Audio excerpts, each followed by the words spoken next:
फिर चांद रात हर घर, गली, मोहल्ले और बाजार में इंडियन गीने की गूंज, गलियों और बाजारों में नौजवान लड़के लड़कियों की गहमा गहमी और छेड़ाछाड़ी देखकर बेइख्तियार मुझे हंसी आती है। फिर चांद रात तुम्हारा इस तरह जश्न मनाना, क्या दुश्मन कैद से आजाद हो तो इस तरह से गाना लगाकर खुशियां मनाते हैं।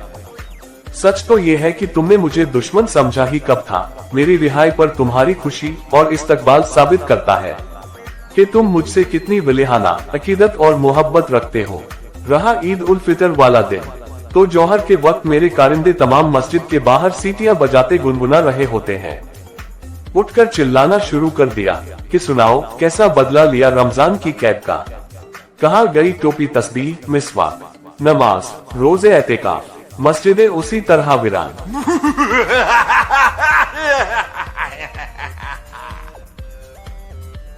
ला हौला वला कुव्वता इल्ला बिल्लाह। अल्लाह जाने लोग तुम्हारी दोस्ती पर कैसे यकीन करते हैं।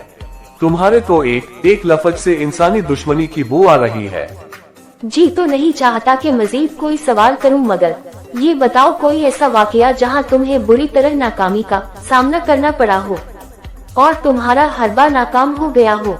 ये उस वक्त की बात है जब इब्राहिम अलैहिस्सलाम को अल्लाह ताला ने ख्वाब में दिखाया कि वो अपने बेटे इस्माइल अलैहिस्सलाम को जिबा कर रहे हैं। इब्राहिम अलैहिस्सलाम ने अपने बेटे से कहा, बेटा मैंने ख्वाब में देखा कि मैं तुम्हें जिबा कर रहा हूँ, तुम्हारी क्या राय है। बेटे ने जवाब दिया, ऐ अब्बा जान, वही कीजिए जो आपको हुक्म दिया गया है। अगर अल्लाह ने चाहा तो आप मुझे जरूर सब्र करने वालों में से पाएंगे। और दोनों बाप बेटे घर से रवाना हो गए।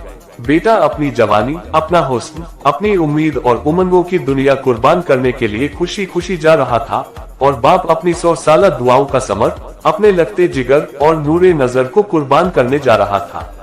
दोनों बड़े खुश और बेहद मसरूर थे। मैंने सोचा, इब्राहिम तो ने मुझे हर कदम पर जिक पहुंचाए है। अगर आज तेरा बना बनाया खेल न बिगा दूं तो मेरा नाम इब्लीस नहीं। मैं दौड़ता हुआ उनके घर पहुंचा। हजरत हाजरा अलैहिस्सलाम से पूछा, मियाँ जी कहाँ है और नन्हा इस्माइल नजर नहीं आ रहा है। हजरत हाजरा ने बताया कि दोनों बाप बेटा सैर व तफरी के लिए गए हैं। मैंने कहा, नहीं, तुम धोखे में हो। इब्राहिम आज तेरे बच्चे को जिबाह करने गया है।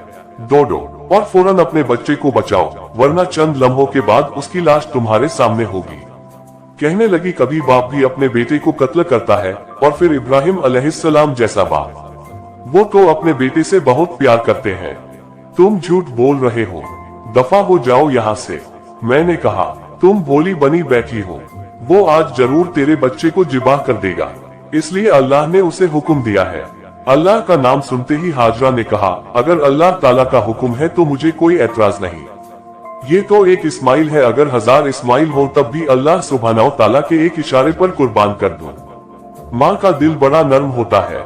यहाँ मुझे अपनी कामयाबी की सोफिस उम्मीद थी, लेकिन मूंग की खाई। मुझ में हिम्मत नहीं हारी और दौड़ता हुआ इस्माइल के पास गया। वहाँ से भी इसी किस्म का जवाब मिला।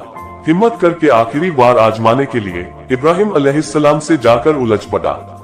इतने अक्लमंद होकर बच्चे को ज़िबा करने चले हो, ये कहाँ की होशमंदी है। अल्लाह ताला को राजी करने के लिए सैकड़ों तरीके हैं।